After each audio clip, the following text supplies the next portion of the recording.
Hidden within Excel, sometimes in plain sight, are game-changing tools that most users overlook. In this video, I'm going to show you how to master them for productivity. Without further ado, let's dive in.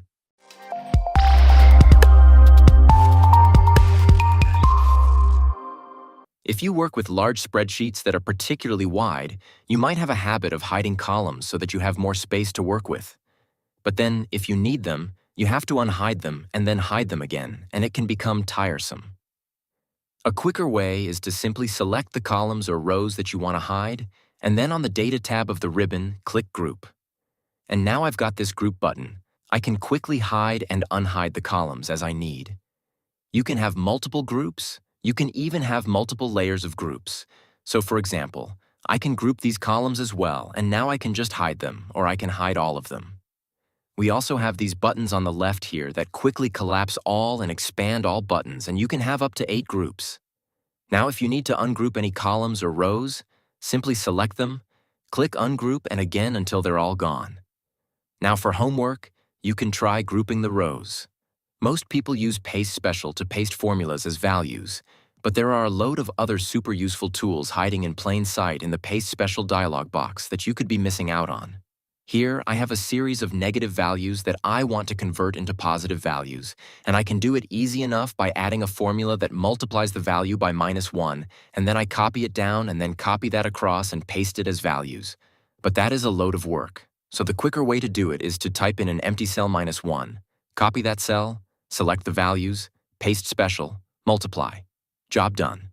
What if you want to convert these values to percentages? Well, we can apply the percentage formatting, but that's usually not what you'd expect.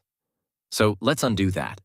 An easy way is to type 1% into the cell, copy that, select the cells, paste, special, multiply, click OK, and now they're percentages.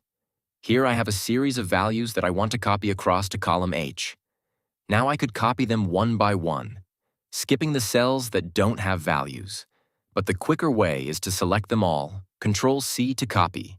Select the range you want to paste them to, paste special, and then skip blanks, click OK. Now I can clearly see column H is updated without affecting the cells containing blanks that were also copied. So there you have 3 useful paste special tools. The copying and pasting tips don't end there. Normally we copy and paste. Then if we perform another action, the clipboard is cleared. But there's a little-known way we can store multiple items on the clipboard for pasting whenever we need. On the Home tab of the ribbon, we have the Clipboard group of tools with copy, paste, etc. And in the bottom right of this group, we've got an icon that opens the clipboard. This opens the clipboard in a task pane on the left. And when the clipboard is open, it keeps a list of up to the last 24 items that you've copied or cut. And these can be from any app across Windows and include text, values, images, etc. It's super handy if you want to repeatedly paste multiple items. But for example here, I might want to put some emojis beside values that I'm happy with and others that I'm unhappy with. And I can do that quickly and easily without having to constantly copy and paste or insert emojis from somewhere else.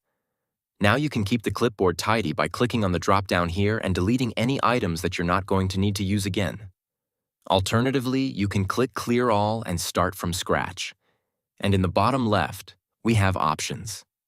And here there are various settings for how you want to work with the clipboard, including an option to have it open automatically when you press Ctrl-C twice. You'll find this same clipboard in all Office apps, but there's also a Windows clipboard that's independent. You open it by pressing the Windows key and V. This opens a separate task pane that floats above the canvas. And to insert an item, simply click on it once and in it goes. However, once you select an item or you click away from the Windows clipboard, it closes. You've got a Windows V again to open it, which can be a bit of a pain. However, one of the nice features we have with this clipboard is we can pin an item. Now this doesn't pin it to the top of the list, but it does retain it in the event that you clear the clipboard by pressing Clear All. While we're here, notice we also have symbols, and they're grouped into most frequently used, general punctuation, currency symbols, and more. We also have K emojis, GIFs, emojis, and most recently used. Now, if you like the floating feature of the task pane, you can always left-click and drag the clipboard out. And now it's a floating task pane. And the thing I like about this clipboard is it doesn't disappear if you select a cell in the worksheet. We often need to hide sheets in our workbooks to keep them tidy by hiding workings and prevent users from accidentally breaking our formulas or to keep information confidential. But there's a problem with the way most users hide sheets. Let me show you. When you right-click and hide a sheet, it's no longer available to navigate to, which is great. However, if you right-click any of the other sheet tabs, you'll notice Unhide is now available. And this is like a red rag to a bull, as some users will be intrigued to know what you're keeping from them. And they can simply click on it and unhide the sheet. Now you can protect the workbook structure. So for example, if I hide the sheet and then on the Review tab, I can protect workbook. I can even add a password and click OK. And then if I right-click any sheet tabs, both hide and unhide are unavailable. But there's another way I prefer to do it, which doesn't alert the user to the fact that there's anything hidden. So let's unhide that and we'll try again. For this, you'll need the Developer tab.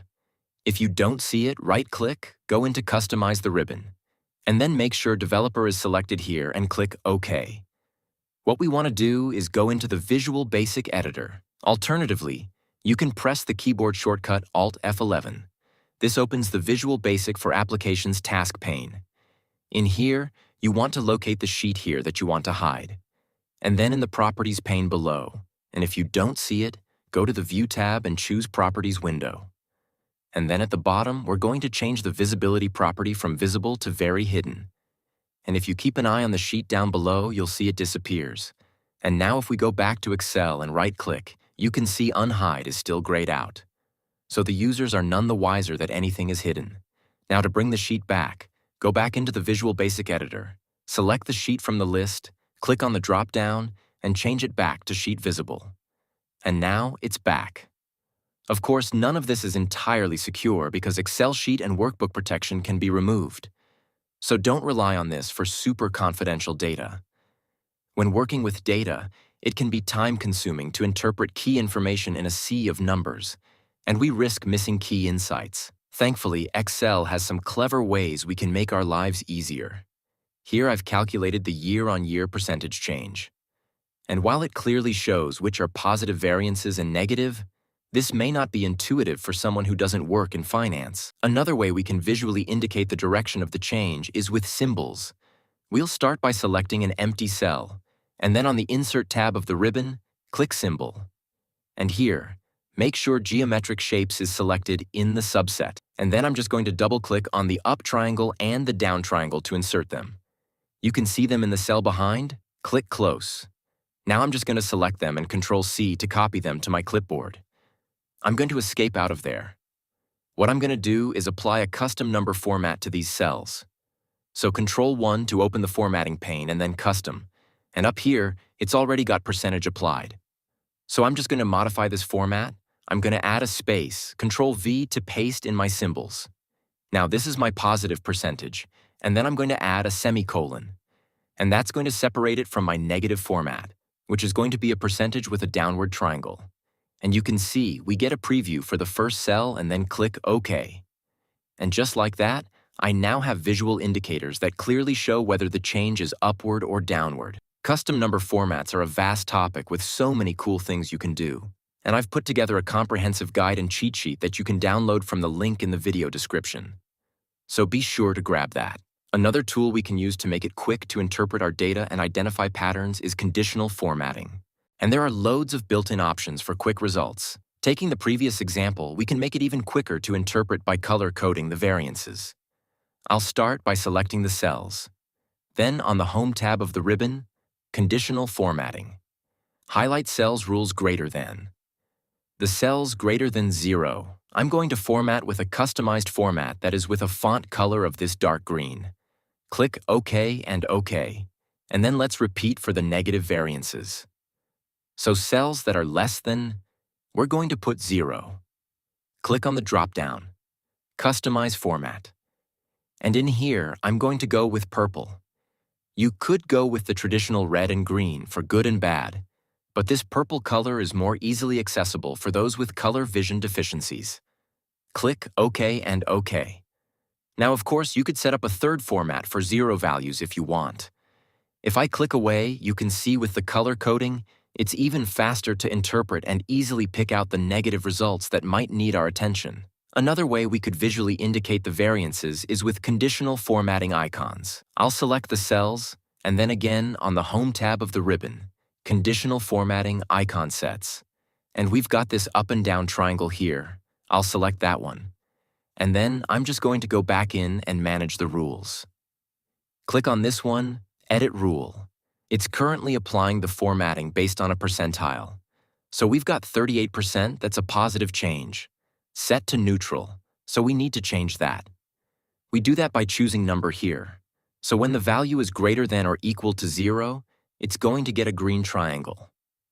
And then we want to change this also to number, and it's less than 0 and greater than or equal to 0. It's going to get the yellow dash, and when it's less than 0, it's going to get the triangle. I'll click OK and OK. And there we go. Now, unfortunately, you can't change the color of these triangles. So if you need to make your files accessible, then the previous example with the symbols is better. Another thing I like about using the symbols in the custom number formats is you can also use these in chart labels, as you can see here. Whereas there's no conditional formatting for charts themselves. Now my favorite is number 3. Don't forget to let me know in the comments which one you like the most and how you plan to use it. I've also included the example file, and you'll find the link in the video description. If you found this video helpful, make sure to give it a thumbs up, subscribe to our channel for more tech tutorials, and hit the notification bell so you never miss an update. Thanks for watching, and I'll see you in the next video.